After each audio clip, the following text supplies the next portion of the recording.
യെശയ്യാവിന്റെ പുസ്തകം 8-ാം അധ്യായം അതിന്റെ 14 മുതൽ വാക്യം വായിച്ചേ.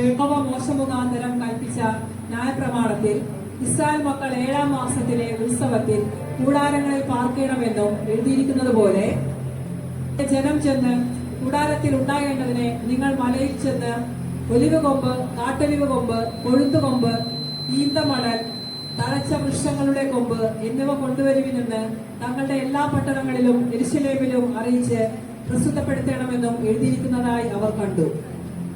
ജനം ചെന്ന് ഓരോരുത്തരും താന്താന്റെ വീട്ടിന്റെ മുകളിലും മുറ്റത്തും ദേവാലയത്തിന്റെ പ്രാകാരങ്ങളിലും നീർവാതിൽക്കലിലെ വിശാല സ്ഥലത്തും എഫ്രൈം വാതിൽക്കലിലെ വിശാല സ്ഥലത്തും കൂടാരങ്ങൾ ഉണ്ടാക്കി.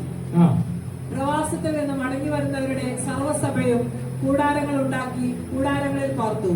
നൂന്റെ മകനായ യോശുവയുടെ കാലം മുതൽ അന്നുവരെ ഇസ്രായേൽ മക്കൾ അങ്ങനെ ചെയ്യാതിരുന്നത് കൊണ്ട് അന്ന് ഏറ്റവും വലിയ സന്തോഷമുണ്ടായി.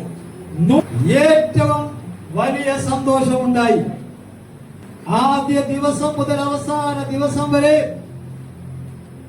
അവൻ ദിവസേന ന്യായപ്രമാണത്തിന്റെ ദൈവത്തിന്റെ ന്യായപ്രമാണ പുസ്തകം വായിച്ചു കേൾപ്പിച്ചു. അങ്ങനെ അവർ 7 ദിവസം ഉത്സവം ആചരിച്ചു. അപ്പൊ ന്യായപ്രമാണം വായിച്ച് കേട്ടപ്പം ഉത്സവമായി പോയി. വചനം എവിടെയുണ്ട് അവിടെ ഉത്സവമാണ്. വചനവുമായി എത്ര ദിവസം ഇരുന്നു?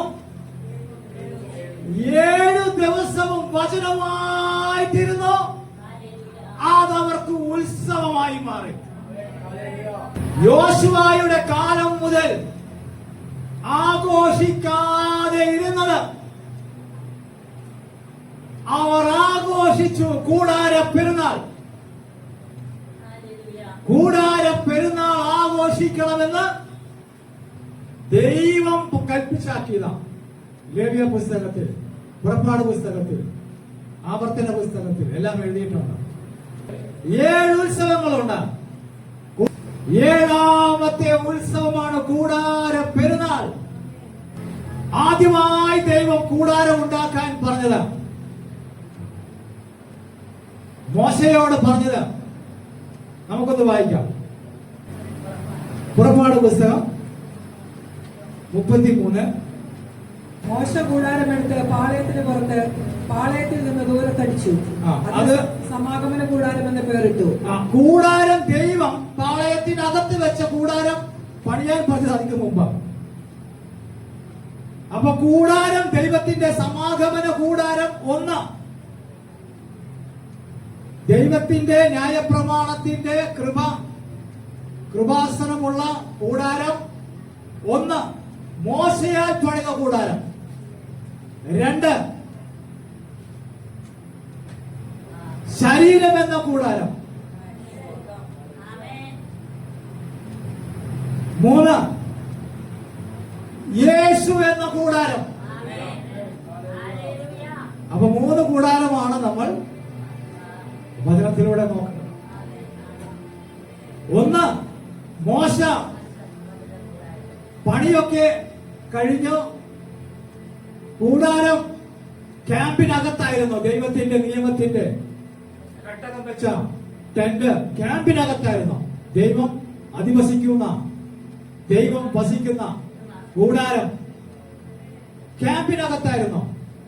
അത് കുറച്ചു കഴിഞ്ഞപ്പം ദൈവത്തിന് പ്രയാസം തോന്നിയിട്ട് പറഞ്ഞു, ക്യാമ്പിന് പുറത്താക്കാൻ പറഞ്ഞു. കൂടാരം എന്ത് ചെയ്യണം? കാരണം ഇവരുടെ എല്ലാ പ്രശ്നങ്ങൾ കണ്ടപ്പോ, പ്രയാസങ്ങൾ കണ്ടപ്പോ പറഞ്ഞു, ഇനി എന്നെ വിളിച്ചപേക്ഷിക്കുന്നവൻ ക്യാമ്പിന് പുറത്തു വരട്ടെ. കൂടാരം ക്യാമ്പിന് പുറത്തടിക്കാൻ പറഞ്ഞു. ആ വാക്യമാണ് നിങ്ങൾ വായിച്ചത്. സമാഗമന കൂടാരം, നിങ്ങളും ഇങ്ങോട്ട് വാ, ഞാനും അവിടെ നിന്ന് ഇങ്ങോട്ട് വരാം. സമമായി വരുന്നത് സമാഗമന കൂടാരം. സ്തോത്രം. ദൈവത്തോട് അടുത്ത് വരുവിൻ, എന്നാൽ അവൻ നിങ്ങളോട് സമാഗമന കൂടാരം. ഈ കൂടാരം കുറച്ചു കഴിഞ്ഞപ്പോ ദാവീദിന്റെ കാലത്തൊക്കെ ഈ കൂടാരം പ്രയാസമായി. 78-ാം സങ്കീർത്തനം ഒന്നെടുത്ത് അതിന്റെ 60-ാം വാക്യം ഒന്ന് വായിച്ച.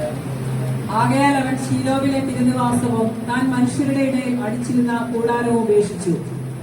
കൂടാരം ഉപേക്ഷിച്ചു. സാക്ഷ്യം. മോശയാൽ പണിത കൂടാരം ദൈവം ഉപേക്ഷിച്ചു. ദൈവം വസിക്കുവാൻ ദൈവം വെച്ച ദൈവത്തിന്റെ കൂടാരം ദൈവം വേണ്ടെന്ന് വെച്ചു. അപ്പൊ കൂടാരത്തിൽ ഉണ്ടാകേണ്ടതില്ല, കൂടാരത്തിൽ കാണേണ്ടതൊന്നും കണ്ടില്ല. ഉല്ലാസത്തിന്റെയും ജയത്തിന്റെയും ഘോഷം ഈ കൂടാരത്തിൽ വസിച്ചിട്ടും വീട്ടിൽ പോയാ അവിടെ ഉണ്ട് ജയം, ഉല്ലാസം, ജയം. കൃപയോടുകൂടെ ആരംഭിക്കുന്നതാണ് സമാധാനം. ഒരനർത്ഥവും നിനക്ക് ഭവിക്കയില്ല, ഒരു ബാധയും നിന്റെ കൂടാരത്തിന് അടുക്കുകയില്ല, ഒരനർത്ഥവും ഭവിക്കാതെ വണ്ണം, ഒരു ബാധയും അടുക്കാതെ വണ്ണം ഈ കൂടാരം നിന്നെ കാക്കും. ഹല്ലേലൂയ പറഞ്ഞേ. മോശയുടെ കൂടാരത്തിന് കുറച്ച് പേരുകളുണ്ട്. സാക്ഷ്യ കൂടാരം, സമാഗമന കൂടാരം, നിത്യകൂടാരം, സത്യകൂടാരം. കൂടാര പെരുന്നാളിന്റെ സമയത്ത് യേശു ഒന്നാം പ്രാവശ്യം യെരുശലേമിൽ വന്നപ്പം യെരുശലേം ദേവാലയം ശുദ്ധീകരിച്ചു. രണ്ടാം പ്രാവശ്യം വന്നപ്പം ബെഥസ്ദ കുളക്കടവിൽ ഒരുവനെ സൗഖ്യമാക്കി വന്നു. മൂന്നാം പ്രാവശ്യം വന്നപ്പം യേശു അവസാനമായി വന്നപ്പം ജനമെല്ലാം ഈന്തപ്പനയുടെ ഗുരുത്തോലയുമായി ജയരാജാവേ ജയരാജാവേ ജയരാജാവേ എന്ന് ആഘോഷിച്ചു വരാൻ തുടങ്ങി. സഖരിയ പുസ്തകത്തിൽ എഴുതിയ 9-ാം അധ്യായത്തിൽ എഴുതിയ അടയാളം, കഴുതയുടെ പുറത്ത് യേശു കയറി വന്നു. യേശു അടയാളം നിവർത്തിച്ചപ്പോ ഇവർക്കെന്ത് മനസ്സിലായി? പ്രവാചകൻ എഴുതി വെച്ചിരുന്ന രാജാവ് ഇവൻ തന്നെ, ഞങ്ങളുടെ രാജാവാണ് യേശു. ഇന്ന് പകൽ ഇത് കേൾക്കുമ്പോ നമ്മുടെ രാജാവാണ് യേശു. ഒന്ന് സ്തോത്രം ചെയ്തേ. അന്ന് അവർ ഈത്തപ്പനയുടെ കുരുത്തോല എടുക്കുമ്പോ ഒരു മെസ്സേജ് എന്താണ് മെസ്സേജ് എന്ന് അറിയാമോ? ഈത്തപ്പനയുടെ കുരുത്തോല എടുത്ത മെസ്സേജ് ഇസ്രായേൽ ജനത്തിന് മിസ്രയീമിൽ നിന്ന് പുറപ്പെടുവിച്ചപ്പം അവർ മരുഭൂമിയിൽ ടെന്റിൽ കൂടാരങ്ങളിൽ പാർത്തു എന്നതിന്റെ സാക്ഷ്യമാണ്. ഇസ്രായേൽ അവിടെ കനാൻ ദേശത്ത് ചെന്നപ്പം അവരോട് ദൈവം കൽപ്പിച്ചാക്കി, ആ ദിവസങ്ങളെ നിങ്ങൾ മറന്നു പോകാതിരിക്കാൻ നിങ്ങൾ 7 ദിവസം നിങ്ങളുടെ വീട് പൂട്ടി പുറത്ത് കൂടാരം പണിയണം. ഈത്തപ്പനയുടെ കുരുത്തോല കൊണ്ട് കൂടാരം പണിയണം. കൂടാരം നിങ്ങൾ പണിത് നിങ്ങൾ വീട് ലോക്ക് ചെയ്ത് കുടുംബമായി അവിടെ താമസിക്കണം. അപ്പൊ മക്കളെ ചോദിക്കും, എന്താ അപ്പ ഇത്രത്തോളം നല്ല മനോഹരമായ വീടുണ്ടായിട്ട് നമ്മൾ ഈ കൂടാരത്തിൽ ഇങ്ങനെ ഇലകളും കൊമ്പുകളും കൊണ്ട് മറച്ച ഈ കൂടാരത്തിൽ വന്ന് താമസിക്കുന്നത് എന്താണ് അപ്പ എന്ന് അമ്മേ എന്ന് മക്കൾ ചോദിച്ചാൽ നിങ്ങൾ അവരോട് പറയണം, നമ്മുടെ പിതാക്കന്മാർ മരുഭൂമിയിൽ കൂടാരങ്ങളിൽ പാർത്തു ദൈവം നമ്മെ വഴി നടത്തി, നമ്മെ രാവും പകലും സൂക്ഷിച്ചു, നമ്മെ കൊണ്ടുവന്നതാണ്. അതിന്റെ സാക്ഷ്യമാണ് ഇവർ ഈ കൂടാരങ്ങളിൽ പാർക്കുന്നത്. യോശുവയുടെ കാലം മുതൽ നെഹമ്യാവിന്റെ കാലം വരെ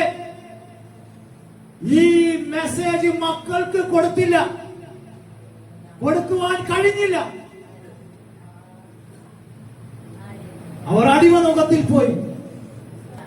യേശു വരുന്നുണ്ടെന്ന് സക്കറിയാവ് പറഞ്ഞു. വരുന്നുണ്ട്, രാജാവ് വരുന്നുണ്ട്. അടയാളം. യേശുവിന്റെ കാലത്ത് അടയാളം കണ്ടു. പ്രവാചകൻ പറഞ്ഞ അടയാളം കണ്ടു. അപ്പോ യേശു വരുന്ന ഇത് കണ്ടപ്പോ ഇവര് ഈ കുരുത്തോല എടുത്തിട്ട് പറഞ്ഞു, ഇത് പഴയ കൂടാരമല്ല, ഇവൻ പണിയാൻ പോകുന്നത് പുതിയ കൂടാരം. ഞങ്ങൾക്ക് വേണ്ടി പണിയാൻ പോകുന്നത് പുതിയ കൂടാരം. ഇതിന്റെ എന്താണ് മെസ്സേജ് എന്നറിയാം?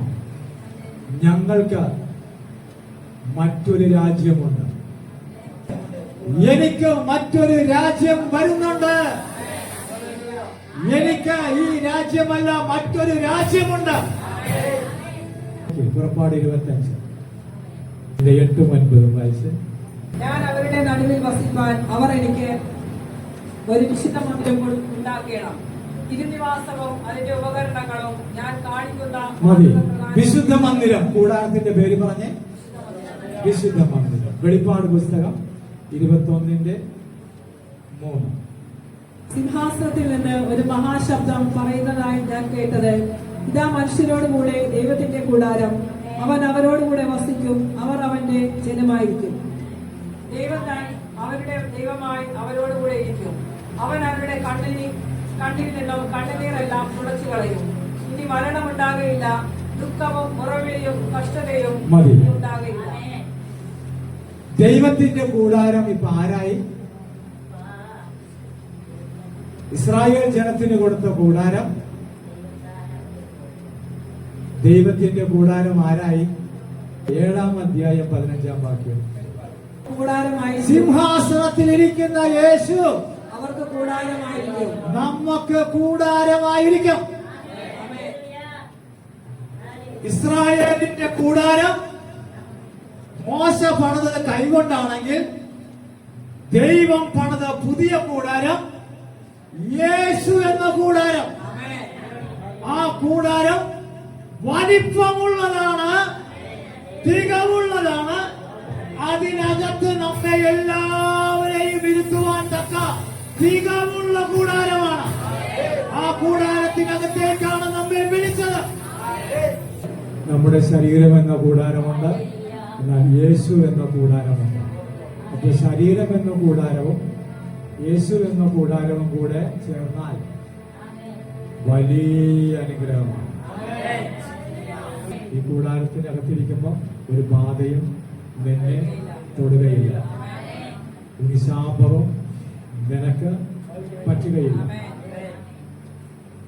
ഒരു നാശവും നിനക്ക് സംഭവിക്കുകയില്ല. സമാധാനത്തിന്റെ അനുഗ്രഹം നിന്റെ മേൽ വാഴും, സന്തോഷം നിന്റെ മേൽ അലയടിക്കും. ഉത്സവത്തിന്റെ വാഗ്ദത്തമായ സുവിശേഷം നിന്റെ മേൽ വാഴുന്നു. നീ ദൈവത്തിന്റെ കൂടാരത്തിനകത്തായതുകൊണ്ട് നീ സകലത്തിലും ഒരു അനുഗ്രഹമായിരിക്കും. നീ ദൈവം വിളിച്ച നിന്റെ ജീവിതം നിനക്കും ഒരു അനുഗ്രഹമായിരിക്കും. നീ മറ്റുള്ളവർക്കും ഒരു അനുഗ്രഹമായിരിക്കും. നമ്മൾ എവിടെ താമസിച്ചാലും കൂടാരം വരുന്നുണ്ട്, നമ്മളുടെ ദേശം വരുന്നുണ്ട്, യേശു വരുന്നുണ്ട്.